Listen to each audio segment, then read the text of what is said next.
Okay, so let's move to question number 15 of the EOT. This is the last question which is in the electronic part, and then we'll move to the writing questions, which is with the similar concepts, but the questions are different. So the 15th question: apply the conservation laws of momentum and total kinetic energy for elastic collision, as we have discussed collisions before, in one dimension for the special case of equal masses, and show that the two objects simply exchange their momenta and velocities where p final 1x, p initial 2x, okay, and p final 2x equal p initial 1x. They are saying that the momentums just get replaced and the velocities also get replaced. So the terminologies they have given. So let's start to do that. Equal masses. So let's say there is an object here, mass m, and there is another object here, same mass m.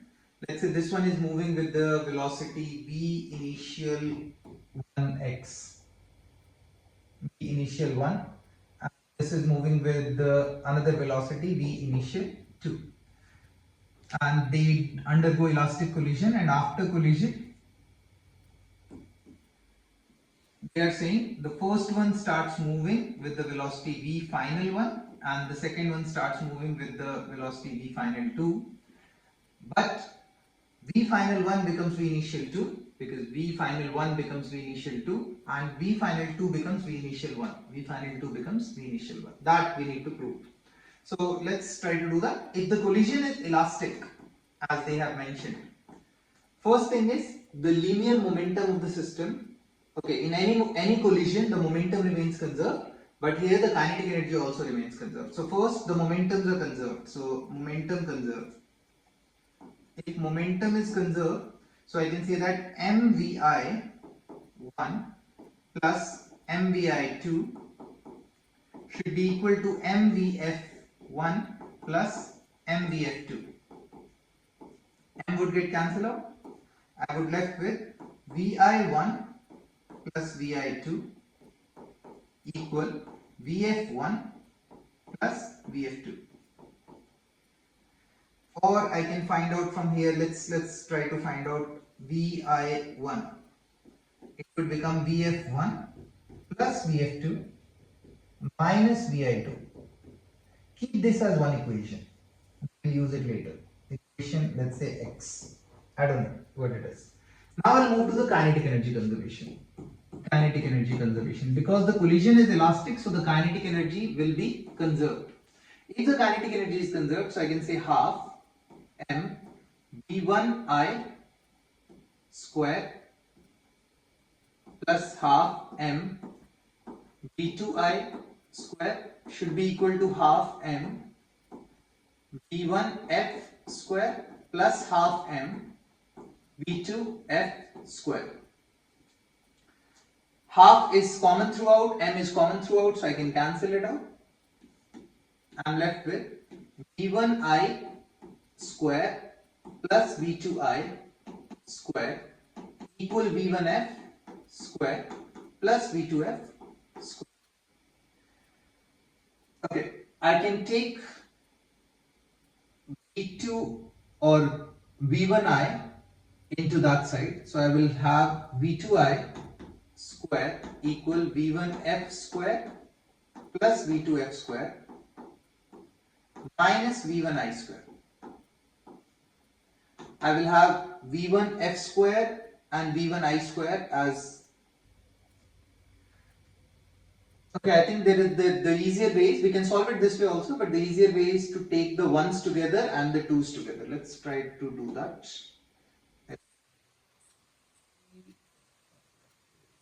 But okay, this is gone. I'm left with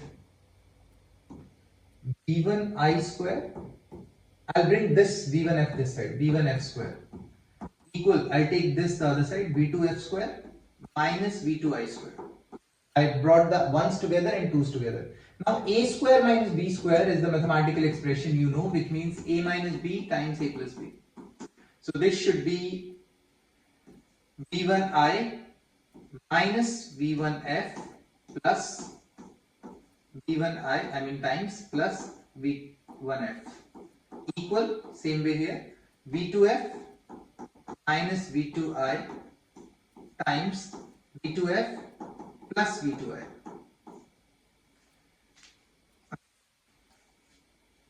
Here we have V1I plus V2I. 1I and 2I, the notations are different, but it's the same thing. Okay, here as well I can do this thing. So let me change this and I will write this equation as V1I. This is V1I, VI1 and V1I same thing. V1I, I'll bring this one this side, minus VF1 equal this side, this the other side, VF2 minus VI2, V2I. So now I'll mark this as equation X. Now if you see here V1I minus VF1, V1I minus VF1 and F2 and 2F is the same thing. I just misinterpret, like miswrote the, like I wrote it wrongly. So VF2 or V2F minus V2I. So it's the same thing. So I can divide this, I assume, as equation number Y. So I can do Y by X.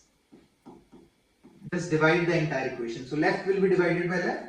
So it will be V1I minus V1F times V1I plus V1F equal or divided by the left side of it. So which is V1I minus V1F. This entire thing will be cancelled with this equal V2F minus V2I times V2F plus V2I over V2F minus V2I. V2F minus V2I. This will get cancelled again. So I would be left with V1I plus V1F equal V2F plus V1I. V2I. This is the relation. V1I plus V1F equal V2F plus V2I. If I calculate from here any of the, let's say V1F, if I need to calculate V1F, so I can say V1F is V2F plus V2I minus V1I. This is the equation. Now, if I place this equation in any of the final equations here, so let's try to do this. If I place this here, so this will become, it might look a little bit complicated, but when you do it by yourself, it will be easier. V1I plus V2I, VI2, V2I, same thing, equal V1F I have changed to V2F plus V2I minus V1I, and this thing as it is, plus VF2. Now, if you look here carefully, what have we got? V1I here, V1I here.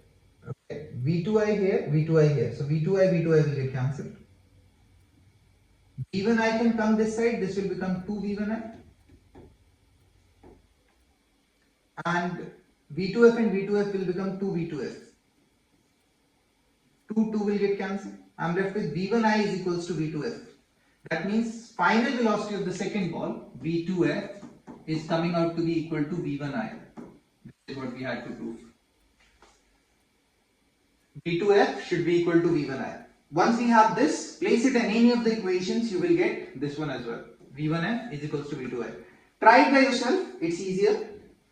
All you have to do is that conserve the momentums first, make an equation, conserve the kinetic energy, make another equation, and basically divide them, you will get another relation. Put it back, you will get the relation that the final velocity of the second ball will be the initial velocity of the first ball, and the final velocity of the first ball will be the initial velocity of the second ball. Basically, the velocities just get interchanged if the balls or the objects are identical.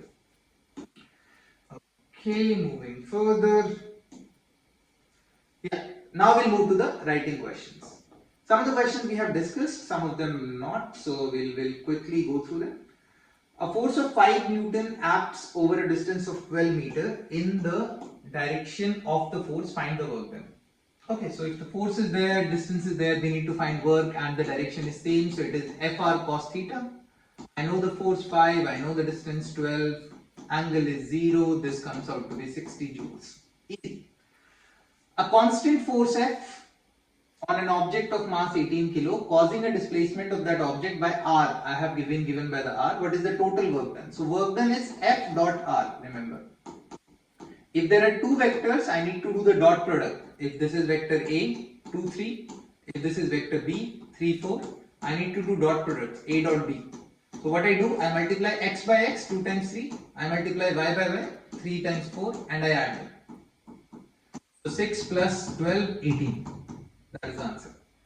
F dot r. I have the f vector, I have the r vector. I simply have to times, like, use the dot product. 3.79, 2.09, dot. Another vector is 4.25 times, 3.69. The z coordinate is 2.45. X to x, y to y. Take the negative signs together, remember. And again, z to z, and add them. So 4.79 times 4.25. This is minus, this is plus, so it will be minus 3.79 times 3.69. And this is plus, this is minus, again minus 2.09 times 2.45. This many joules will be the answer. That is the word.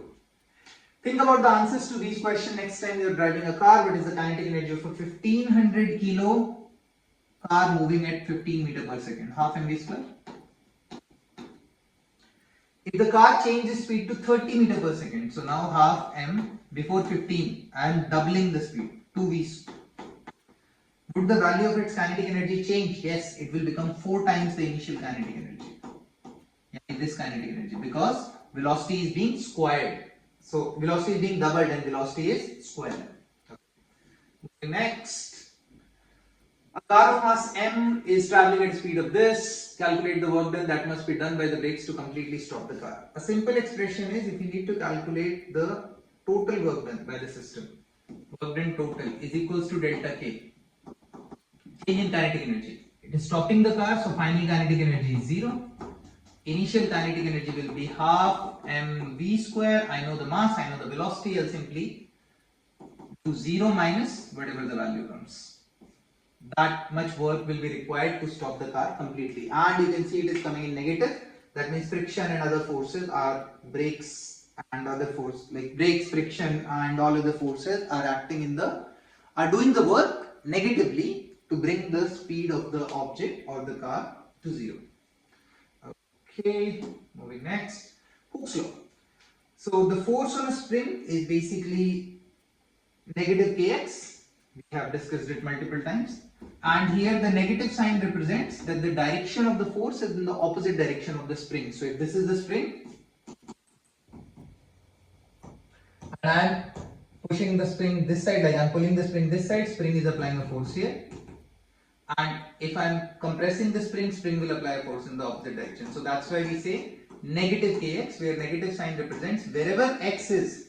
If it's positive, force will be towards minus x. If it's negative, force will be towards plus x. But when we are solving it using the directions and I already know the direction, I'm just taking the magnitude of the force. Just kx. So how much average power is contained in wind? Okay, yeah, this question is incomplete. It's in one of the examples in your book. I did not copy the previous part, which is the details. So this question is incomplete. Moving to the next one. An ideal spring has the spring constant k equal 440. I know the k. Calculate the distance the spring must be stretched from its equilibrium position for 25 joule of work. So the work done by the spring is, or the potential energy stored by the spring is half kx square. This is the value of the potential energy. If you have to calculate the work done by a variable force, it is always f dx from x1 to x2. That is the work. Or you can say that basically half kx final square minus half kx initial square and so on. 25 joule of work, the potential energy is half kx square, so half kx square should be equal to 25. I know this, I can find x. So, a load of bricks at a construction site has a mass of 75 kilo. The mass of the bricks. A crane with 815 watt, I know the power of the crane, raises this load from the ground to a certain height in 52 seconds. I know the time. At a low constant speed, what is the final height of the load? So power is equals to work done over time. This is the power. Work done to take this to a certain height will be mgh over time. Mass is given to me. Gravity is 9.8. Height I don't know. Time is given to me 52 seconds. And power is also given to me 815. So you can find height. Solve for x. Simple question.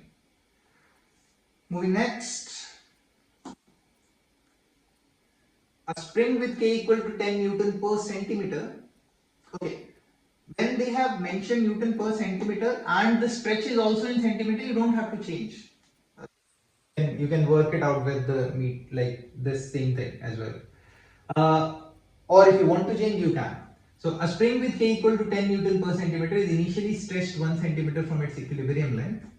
How much more energy is needed to further stretch the spring to 5 centimeter beyond its equilibrium length? So now, we have a spring. This is the natural length. First, the spring is stretched to 1 centimeter. And then the same spring is stretched to 5 centimeter. 5 centimeter. From the equilibrium position. So, they're asking how much more work is required in this part from 1 to 4. There are two ways of doing it. One, you can use the simple expression like initial potential energy. Find out the potential energy here, half kx square. Put x is equals to 1. And find the final kinetic energy, half kx2 square. Put x2 is equals to 5. Change the values from centimeters to meter, that will be slightly easier. And then subtract them. Subtract the energies, change in potential energies, that will give you the work done. Because there is no other energy, so change in the energy will give you the work here. That's one way. Another way of doing it is simply go as kx dx, that is the spring force, kx, F is equals to kx, and x initial to x final, that is 1 to 5. You can solve it this way also, this will also give you the work. From this new position, how much energy is needed to compress the spring to 5 centimeters shorter than its equilibrium position? Now it is already at 5 and I want to take it back to a location which is minus 5.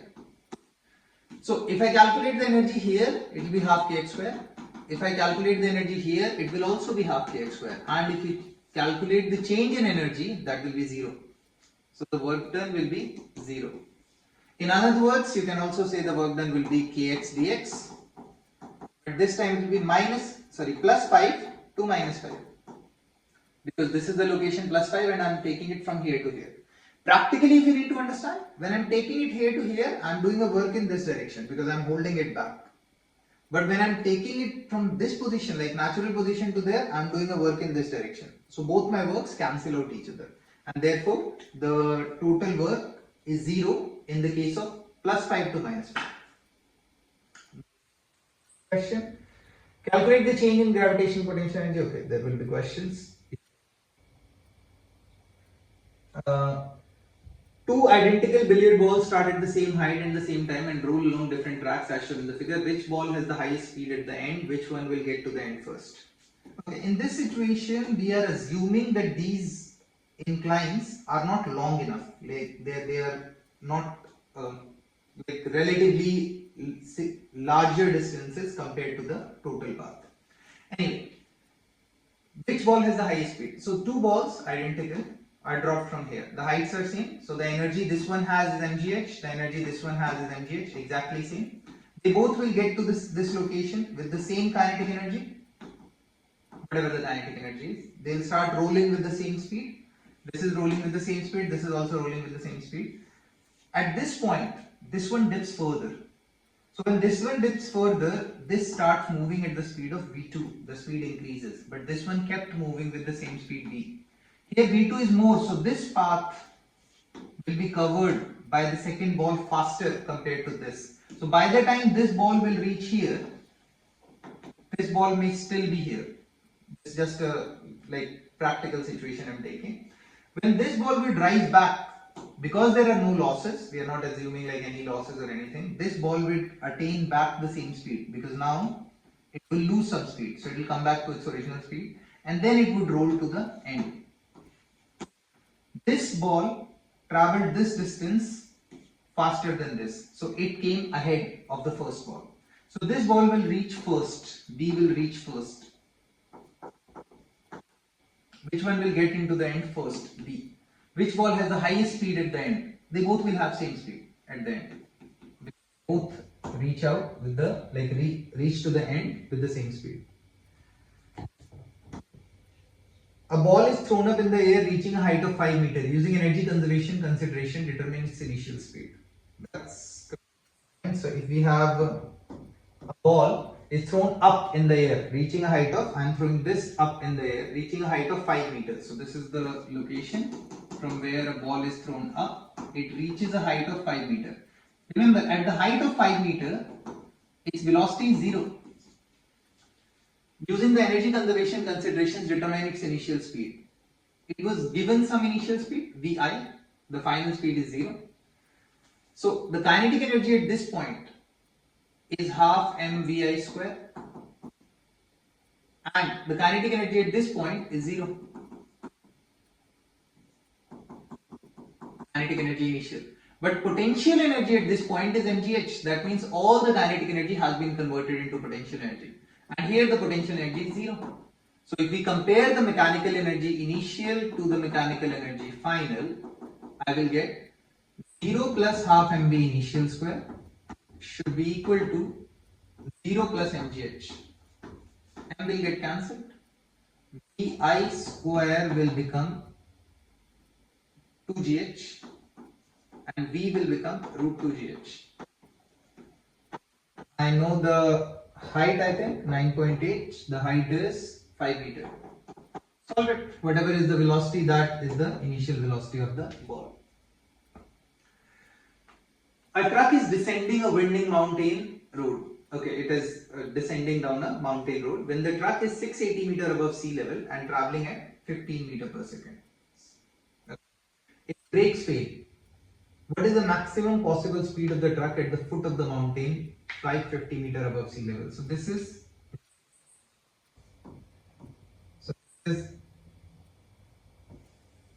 there is a truck.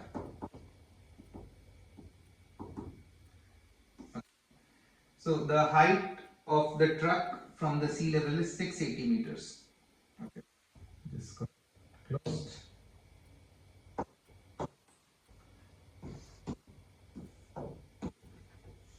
680 meters from the sea level, and the foot of the mountain is 550 meters. So this will be 130 meters. Now assume this point as potential energy 0. So at this point the potential energy will be mgh, where h is 130. And it is traveling at the speed of 15 meters per second and the brakes fail. What is the maximum possible speed? Maximum speed means, let's say it dive down. There is no force holding it back. So all the kinetic energy here, whatever it was, at the foot of the mountain 550 meters above sea level, when it reaches here, so all the extra potential energy will be added to the kinetic energy. So here the kinetic energy of the system is half mv square. And there was a potential energy which is mgh at this point. At the final position, the kinetic energy is half mv final square. I don't know the v final. Plus, I'm assuming this point as the potential energy 0 point. I took this as a reference. That's why I'm taking 130 meters. I could have taken this as a reference also. Then I will have to take potential energy at this point as mg into 550 and mg into 680. So reference is up to me. So this is the kinetic energy, this is the potential energy.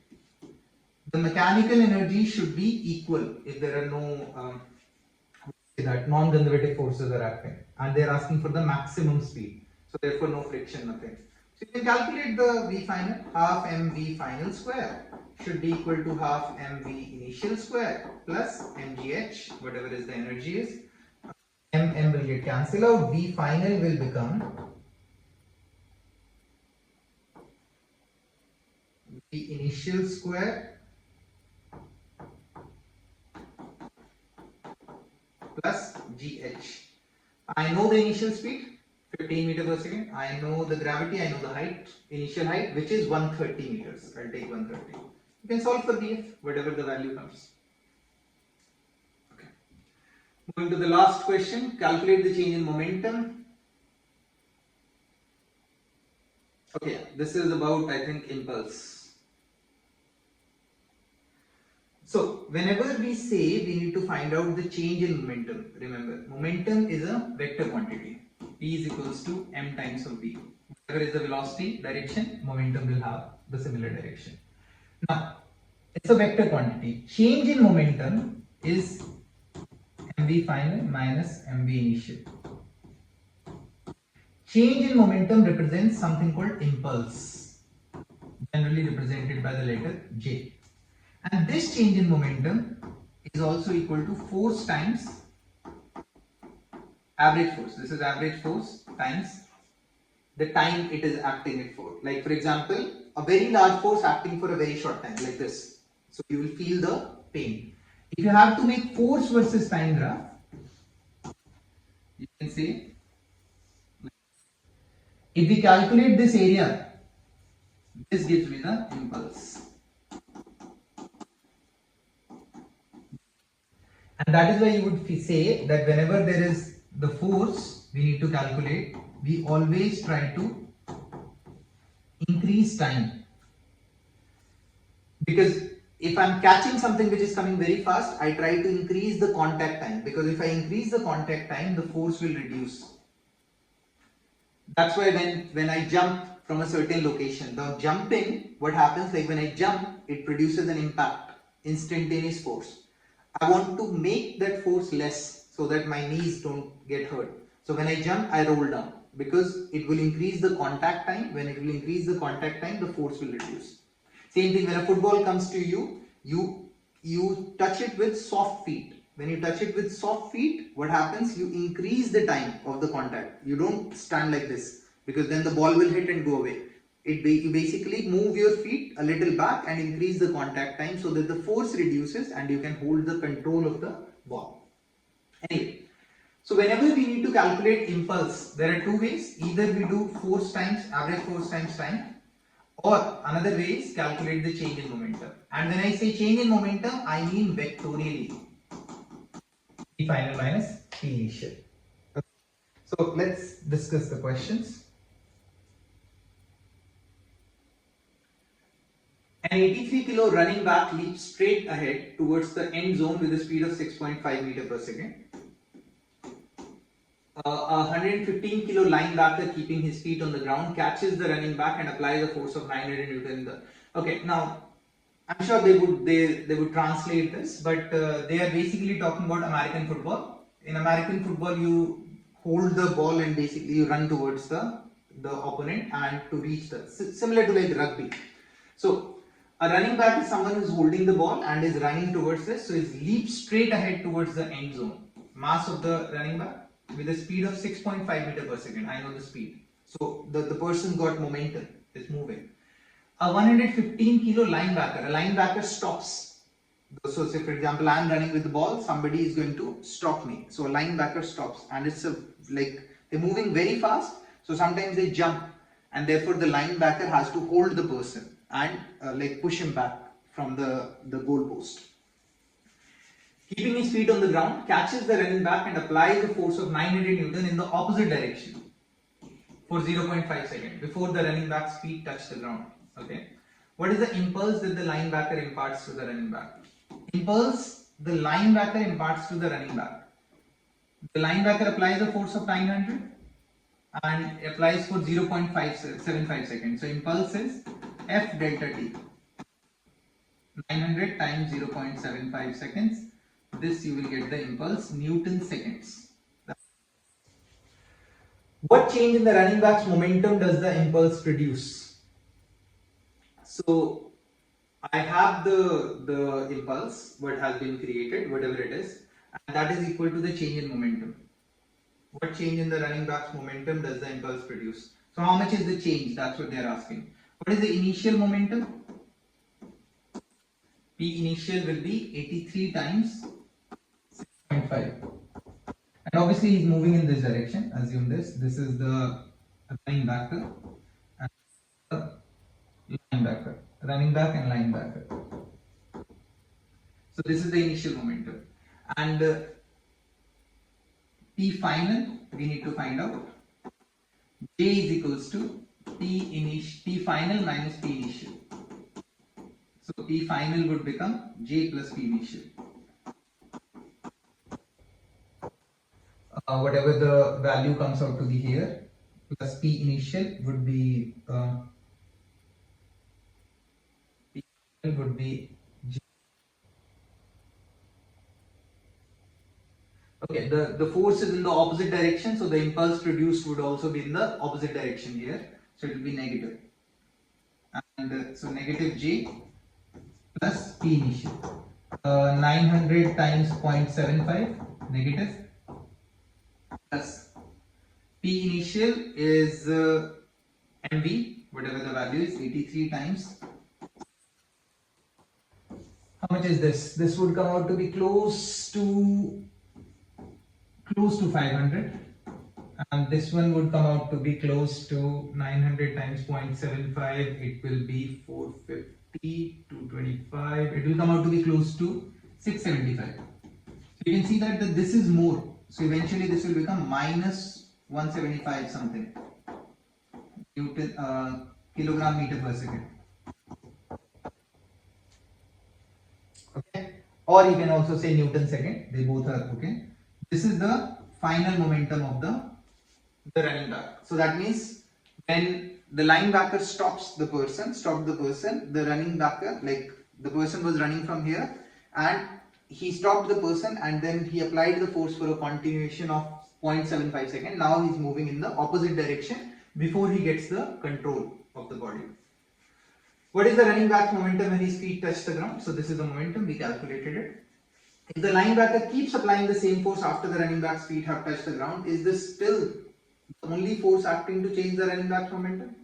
No, then there will be multiple forces, like there will be the friction force, there will be air drag, and all other forces will also come in the action. That's not the only force. A 3 kilo ball of clay with a speed of 21 meter per second is thrown against the wall and sticks to the wall. What is the magnitude of the impulse exerted on the ball? A 3 kilo ball of clay. So clay is like a mud. I'm throwing it on the wall, and you can like wet paper towel. When you throw it on the wall, it stops. So it is thrown on the wall, and 3 kilo with a speed of 21 meter per second. Sticks to the wall. What is the magnitude of the impulse exerted on the ball? So when it stops here, now it gets stuck. So what is the initial momentum? 3 times of 21. What is the final momentum? 0. So what is delta P? P final minus P initial. Because 0 minus 21 times 3, which is 6.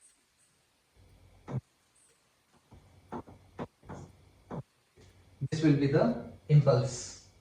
Impulse is change in momentum. Okay, let's go to the next question.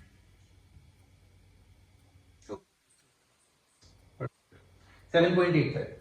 The figure shows before and after scenes of a cart colliding with a wall and bouncing back. What is the cart's change of momentum? So, assuming the left direction to be negative, the right direction to be positive, you can choose either way, that's your call completely.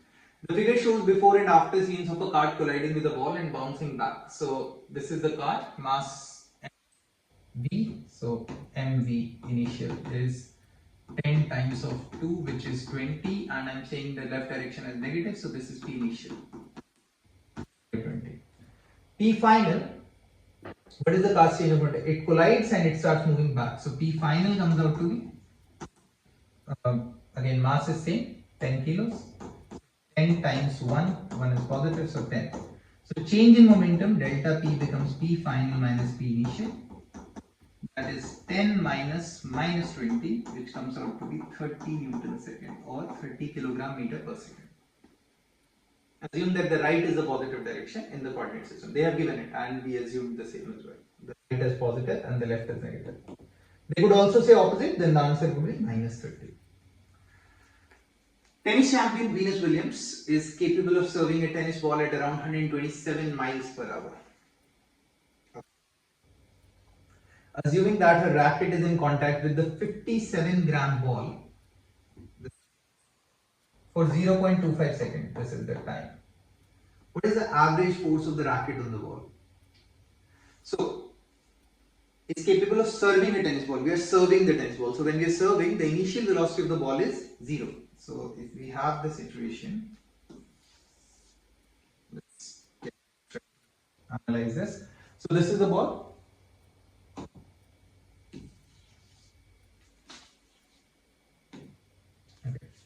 Okay. This is the ball with mass 57 gram, and the time of contact is 0.25 second. It hits the racket. The initial velocity is 0, assuming, and is capable of serving the ball 127 miles per hour. So now the ball is moving with the speed of 127 miles per hour. I don't know why they've given it in miles. You'll have to change it in meter per second and kilometer per hour, you can say that. And also the grams to kilogram, but let's take the units what they are given. We'll use grams and miles per hour, same units. We are not changing the units for now. So initial momentum is 0. Final momentum is mv, the masses and the velocity. Change in momentum will give me the impulse, which is also equal to force times delta t.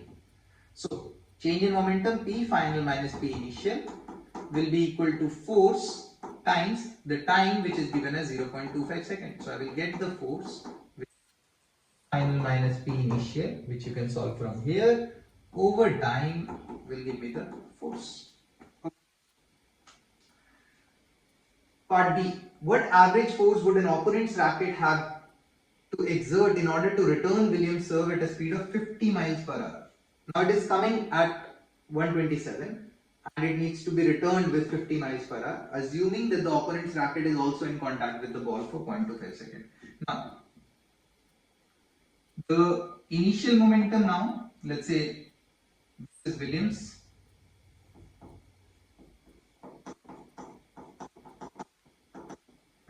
This is the opponent. Same way we are considering this as positive, this as negative. Now we need to return the ball. So P initial is still moving, the ball is still moving in the same direction. So MV initial, yani M is 57 grams. I'm not changing the units, times 127 and positive because it's in the right direction. P final needs to return it in the opposite direction. So MV final, which is 57, again not changing the units, times the speed with which it is returning, which is 50 miles per hour, but in the opposite direction, so negative, whatever the value comes.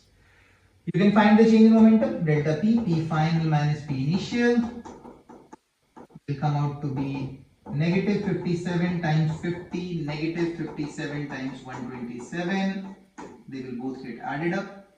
Whatever the value, it will be some value in the negative. If the contact time is 0.25, so delta P moving here is equals to F delta T, which is also equal to J, the impulse. So I need to calculate the force. So force will become delta P over delta T. This is delta P. Time is 0.25. Put the values, you will get the average force imparted by the opponent to return the ball back. That's it. So these are all the writing questions and question number 15 from the MCQ which was left. I would suggest you to try all these questions by yourself, and if you have, like, we still have time. So if you're done with this, try the questions from the book on the similar concepts.